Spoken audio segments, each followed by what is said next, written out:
Alhamdulillah rabbil alamin wassalatu wassalamu ala Rasulillah wa ala alihi wa ashabihi wa man tabi'ahum ihsan ila yaumiddin amma ba'd.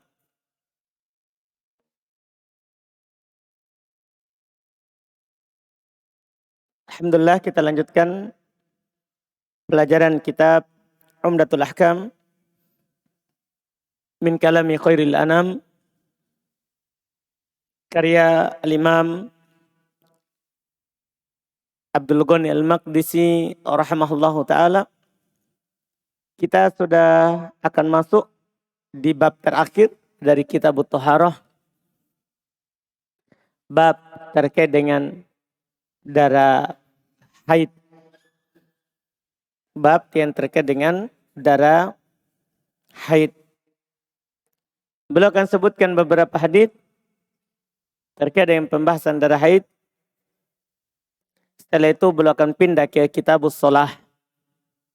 Kitab tentang sholat. Kata beliau rahimahullah, babul haidhi. Bab tentang haid. Haid adalah darah yang Allah Subhanahu wa ta'ala takdirkan sebagai rahmat untuk perempuan, sebagai makanan untuk janinnya ketika dia hamil.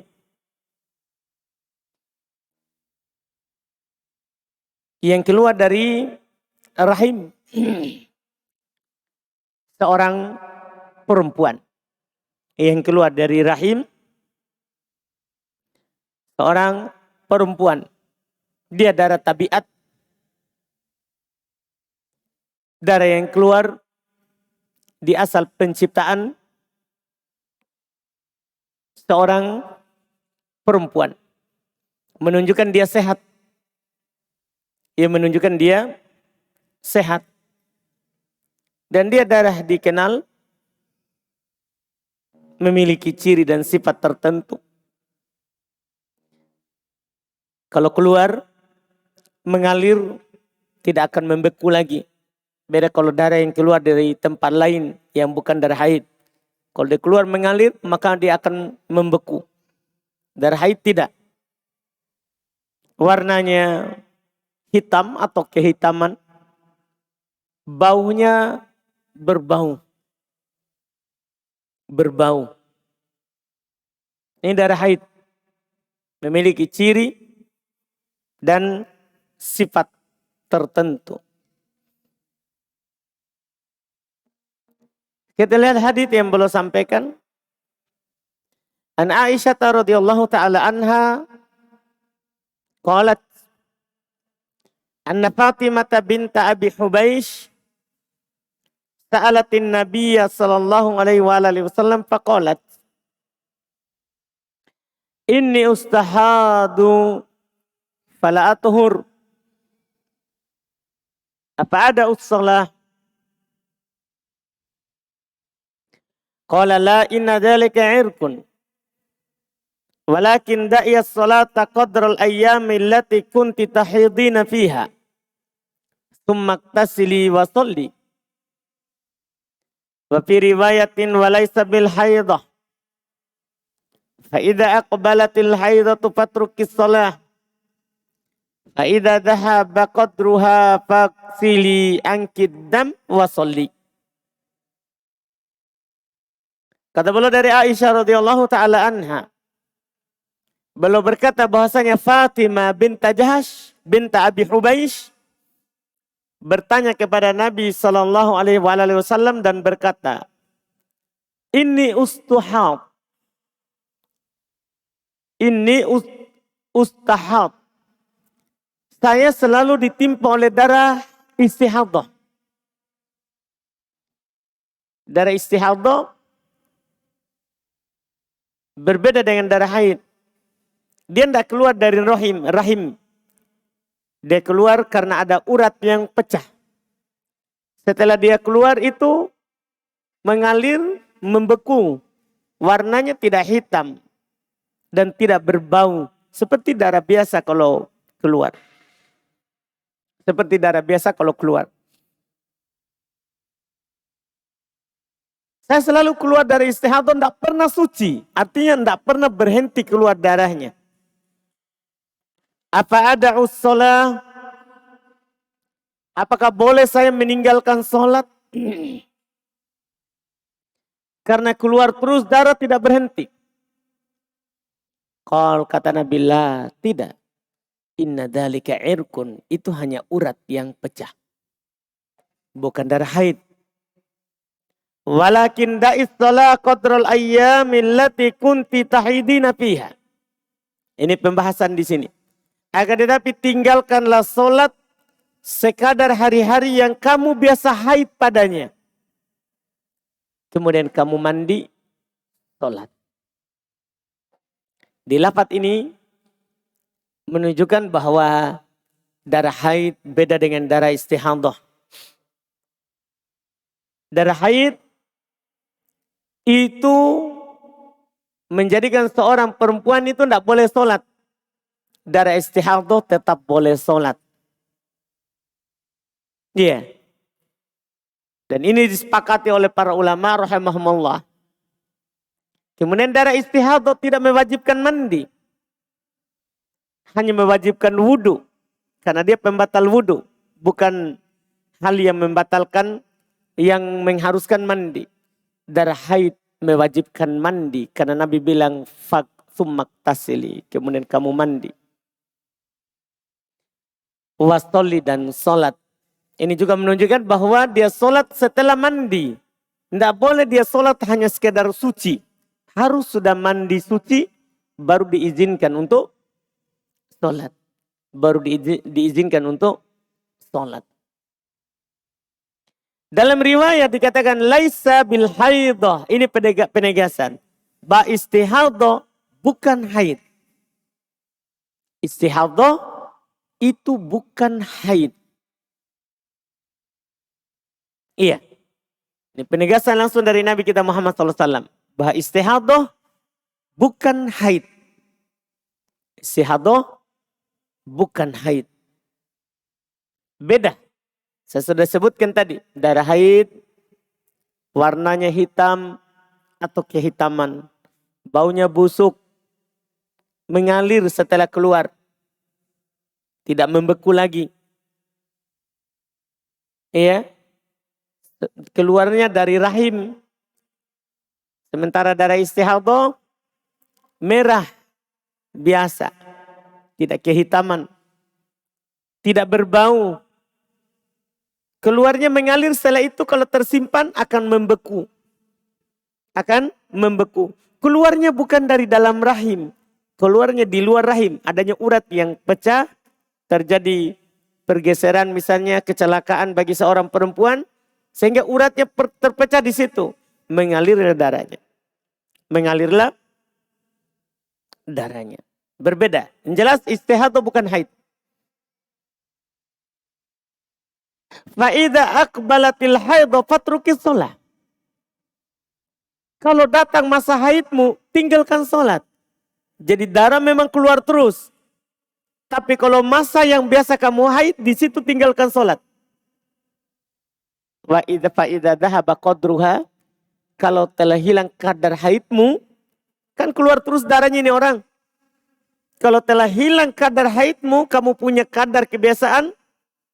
Kalau tidak punya kebiasaan, lihat perempuan di sekitarmu. Mereka biasa haid berapa? Kalau kebiasaan mereka 7 atau 6, sudah. Haid kamu 7 hari saja. Setelah itu bukan darah haid lagi. Kalau sudah hilang kadarnya lewat masanya, faksili angkidam, cuci darahmu,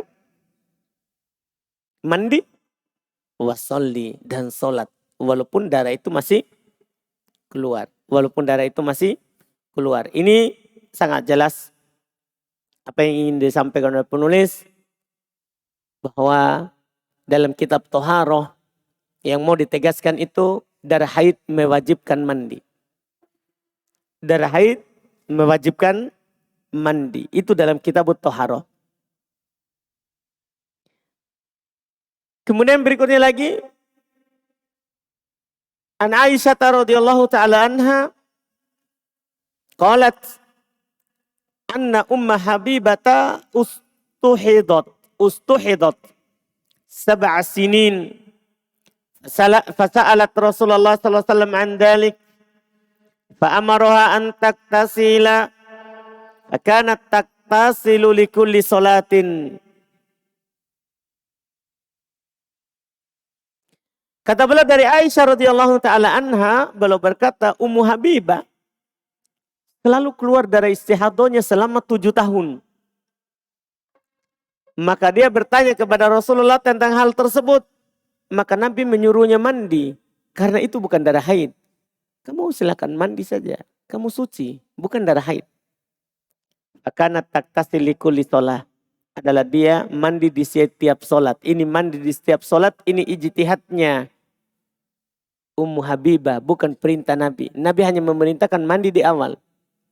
Bukan mandi di setiap kali sholat. Yang wajib mandi di awal. Dan yang wajib berwudu di setiap kali sholat.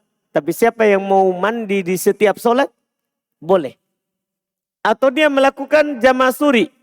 Sehingga nanti dia dianggap mandi di setiap sholat. Itu diterangkan dalam hadits di luar Bukhari Muslim. Kalau ini kan hanya Bukhari Muslim saja yang disebutkan. Di luar daripada Bukhari Muslim, Nabi arahkan. Kalau kamu mampu, kamu akhirkan sholat duhur mendekati waktu asar. Akhirkan sholat duhur mendekati waktu asar. Kan perempuan boleh sholat. Dia kan tidak wajib berjamaah di masjid. Akhirkan sholat duhur mendekati waktu asar. Mandi, sholat duhur. Pas selesai sholat duhur masuk waktu asar. Sholat asar. Ini namanya jama' suri. Dia tidak tunggu masuk waktu asar baru sholat duhur. Tidak. Sebelum keluar waktu sholat duhur, dia sholat duhur. Baru sholat asar lagi setelah masuk waktu asar. Isya juga seperti itu. Diakhirkan maghrib sampai mendekati waktu isya. Mandi, sholat maghrib. Baru setelahnya masuk waktu isya, langsung sholat isya. Sholat subuh, mandi. Berarti ini dia mandi di setiap kali sholat. Tapi kata Nabi, kalau kamu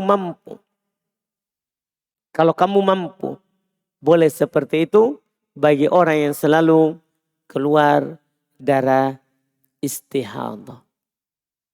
Yang keluar darah istihadah. Berikutnya lagi, An Aisyah radhiyallahu taala anha qalat, kuntu attasilu ana wa Rasulullah min ina'in wahid. Kilana junub. Ini terkait dengan junub sebelumnya. Fakana ya'muruni fa'taziru fayubashiruni wa ana haid. Ini masalah kedua dan masalah kita sekarang ini. Fakana yukhriju ra'sahu ilayya wa huwa mu'takifun fa'aksiluhu wa ana haid. Beberapa lafaz. Ini belum gabungkan ya. Hadis Aisyah dalam banyak tempat, dalam banyak lafaz. Berbeda-beda. Kata beliau dari Aisyah radhiyallahu taala anha, beliau berkata, saya mandi bersama Rasulullah SAW dari satu tempat air. Kedua kami sedang junub. Ini menunjukkan boleh mandi bersama istri. Ahmad Genta. Mandi ya? Pak Ahmad? Ini ilmu dulu Ahmad sebelum melakukannya. Iya, saya tahu Ahmad mau menikah setelah rumah bahasa Arab. Tahun depan. Pak Muhammad, boleh mandi bersama istri. Iya. Boleh mandi bersama istri. Terus itu masalah yang pertama itu sudah lewat. Itu sudah lewat pembahasan kita di junub. Tapi kenapa kalau singgung di sini? Untuk masalah kita, boleh mandi bersama istri walaupun sedang haid. Kan sama-sama hadas besar. Kalau istri sedang haid, boleh kita mandi bersamanya. Tetap boleh kita mandi bersamanya. Pak Muhammad?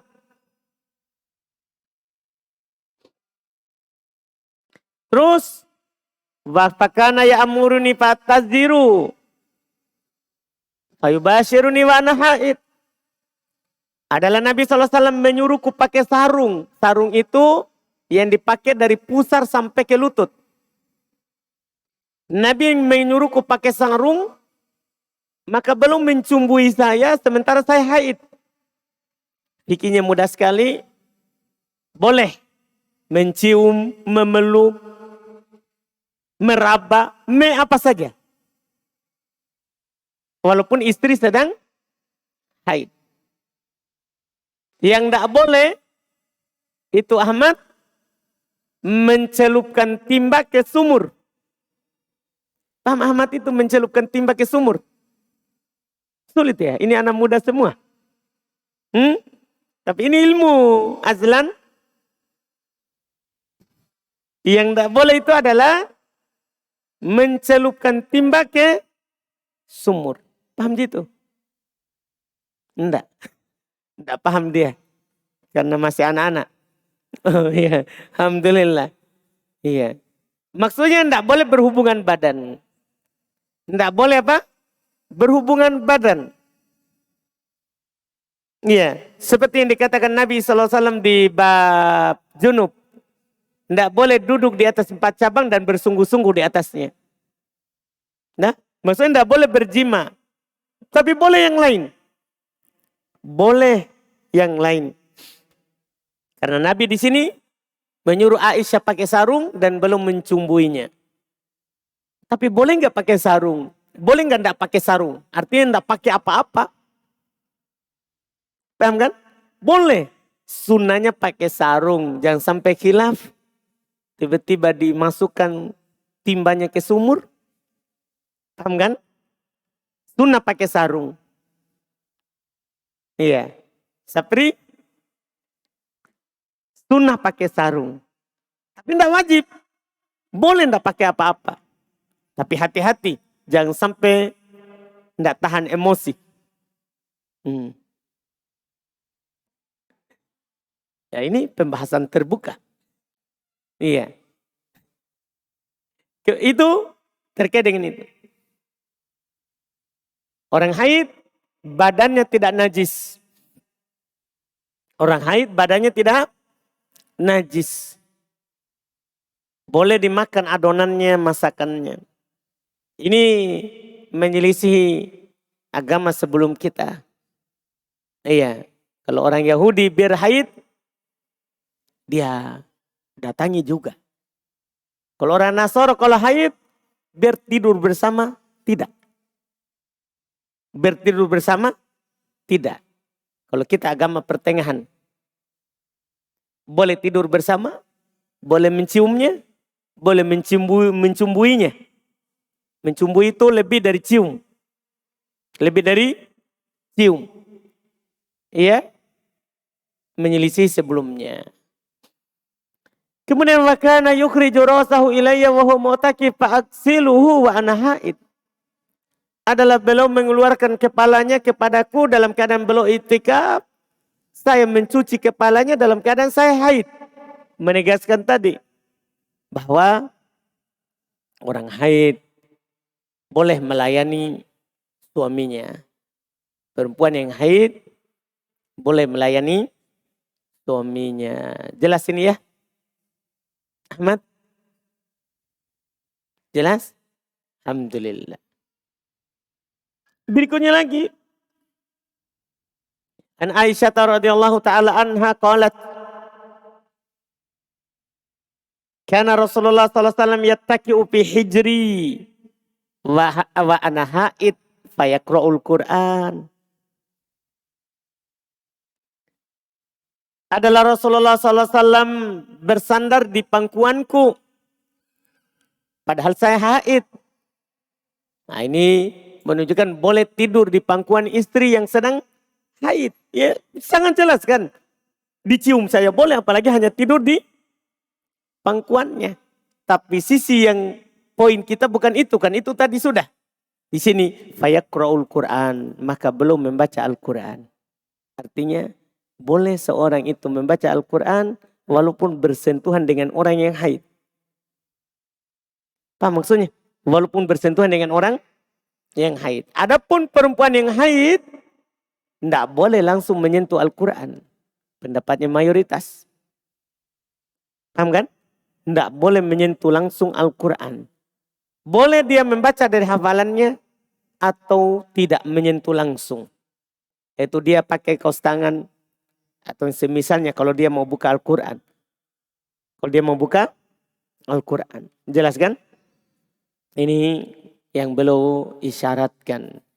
Kemudian berikutnya sisa satu hadis. Alhamdulillah. Ini pembahasan cepat. Kata beliau. An Mu'adah.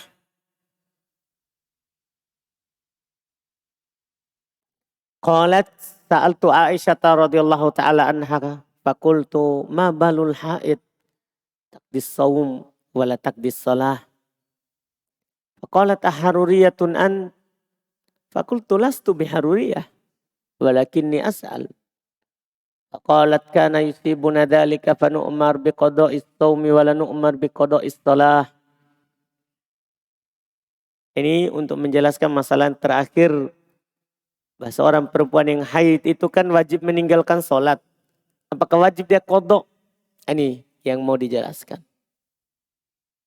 Kata beliau dari Mu'adah, seorang tabi'iyah. Dia berkata, saya bertanya kepada Aisyah radhiyallahu ta'ala anha.